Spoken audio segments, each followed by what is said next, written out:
How many of you guys enjoy amusement parks? I know personally speaking, I love myself a good thrill ride, and I know my friend Tyler does too, who, for the sake of this speech, I've changed his name. But we were at Six Flags last summer trying to get to the Batman ride. Unfortunately though, Tyler couldn't fit into the ride. The pull-down guard protectors that keep you strapped in simply couldn't go down due to his size. It was sad to see my friend wait hours in line to be unable to go. But even worse, it was very clear how embarrassed he was, both for himself and because of the laughter from the crowd. And my personal anecdote of my friend struggling with his weight is not uncommon. According to the February 28, 2022 publication of the Pretoria News, Center for Disease Control, or the CDC, found the national obesity rate to be 42%, with severe obesity being at 10%. To put that figure in perspective, that means about 140 million Americans are obese, with 33 million Americans being severely overweight. And one of the biggest reasons why obesity is so prevalent in America is America's addiction to sugar. It is basically in everything we eat. And with that in mind, my name is Timmy Nguyen. I'm here to convince you why we need to limit our sugar consumption to avoid being obese. First, I'm going to go over the problems associated with sugar addiction. Secondly, address the causes of sugar addiction. And finally, offer solutions to prevent sugar addiction and subsequently obesity. Now, with that being said, now I'm going to go over the problems of sugar addiction.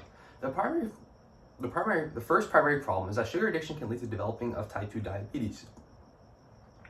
The second problem is that obesity can also stem from sugar addiction. And finally, I'll go over to the nation's #1 killer, heart disease. According to the Carolina Express, as of February 21st, 2019, sugar intake is the #1 cause for type 2 diabetes.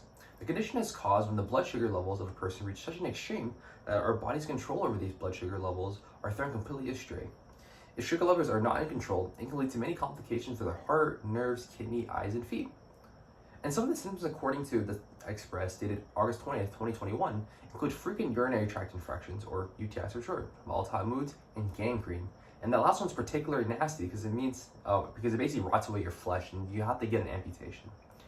And being diabetic also brings up financial issues. Diabetics need insulin to survive, the cost of which is incredibly high in America. Now that I've gone over diabetes, let's go over obesity. So obesity and type 2 diabetes are very much linked in that being obese can lead to type 2 diabetes. But obesity itself presents more issues than just diabetes. According to the Toronto Star, the excessive weight from being obese, especially stored in our fat, causes our body to work extremely hard while regulating our body's function. For example, circulating blood and oxygen is difficult as excessive fat clogs your arteries. Our joints and bones are also at risk too, with the extreme weight bearing a much heavier load than our bodies are designed for. And the most dangerous issue, and my final problem, is that obesity is very much linked to heart disease. According to the Wall Street Journal, as of September 28, 2020, both type 2 diabetes and obesity, which are heavily impacted by excessive sugar consumption, are the two biggest factors of heart disease. Heart disease is the #1 cause of death in America, killing about 860,000 Americans every year. And now that I've gone over the problems of sugar addiction, let's go over the causes of it. And the first one being the addictive properties of sugar, and the second being the excessive amounts of sugar in processed foods.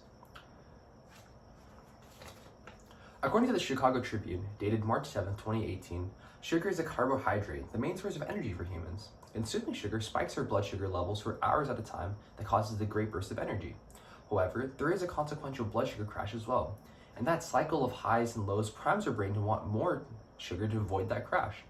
Another reason that makes sugar so addictive is the high potency and rapid rate of absorption it has. We experience this in our daily lives that consuming a bit of sugar spikes our energy levels incredibly fast. In that regard, sugar spikes function similar to the highs that can be obtained from drugs. And the second cause of sugar addiction is the sheer amount of processed sugar in the foods we consume.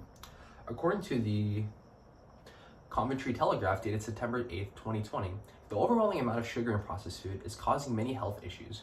Manufacturers obviously need to sell their products, with taste being the primary factor in most consumers, or primary decision factor in most consumers. Sugar, fat, and sodium makes food taste good, and with that in mind, manufacturers will put sugar wherever they can to have the consumer choose to buy that food again. And the sheer abundance of sugars in everything we consume, coupled with the fact that sugar itself is incredibly addictive, with the spikes in blood sugar levels, diabetes, and obesity, or blood sugar level, diabetes, obesity, and heart disease become extremely commonplace. And now that we've gone over the problems and causes of sugar addiction, I'm going to offer you solutions on what we can do to circumvent sugar addiction. And if we were to be realistic, it'd be near impossible to cut out sugars in a diet with some extreme discipline and a very specialized diet. And like everything in life, sugar isn't bad in moderation. So the first solution that the government can do, especially the FDA in at least America for us, is to place a limit on the amount of processed sugar certain foods can have. I say certain foods because sugary treats like cookies or ice cream require sugar. That's like the whole point of it. But, however, products like tomato sauce, dried pastas, rice, grains, and other grains shouldn't contain the amount of sugar that it does. The benefit of this is that it will force manufacturers to find healthier ways to have better tasting food, as well as reducing the amount of harmful sugars. So in the end, we have a healthier and better tasting product. And a step that parents can take is to watch what your kids are eating. Parents are usually the ones supplying their children's daily caloric intake, and they're responsible for what they feed their children. So parents, check those nutrition labels. They're given to you for a reason. If a certain food's sugar level consume a large part of the daily recommended sugar intake, just drop it completely. Short-term satisfaction of eating a Rice Krispie does not outweigh the long-term consequences. And the most important solution is the one that we can do ourselves. I've committed the month of May for myself to count my caloric intake and track the macros I'm eating. In short, I try to eat foods that don't contain a lot of processed fats and sugars. It's been difficult when my entire life has been surrounded by these addictive foods. Even today, I eat Greek yogurt, and not my favorite thing to eat, but it's healthier than nothing. And it's forced me to become better at cooking and be more creative with what I eat. At the end of the day, we choose what we consume. We have all the tools at our disposal to make sure we eat healthy.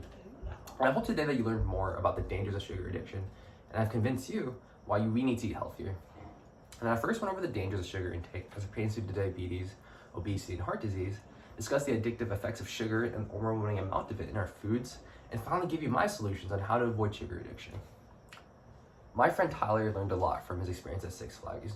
He has chosen to eat healthy, cook his own meals, and work out. He's down 40 pounds since last summer, and now we plan to go to Six Flags again. So, good time, Tyler. All right, that was it, guys.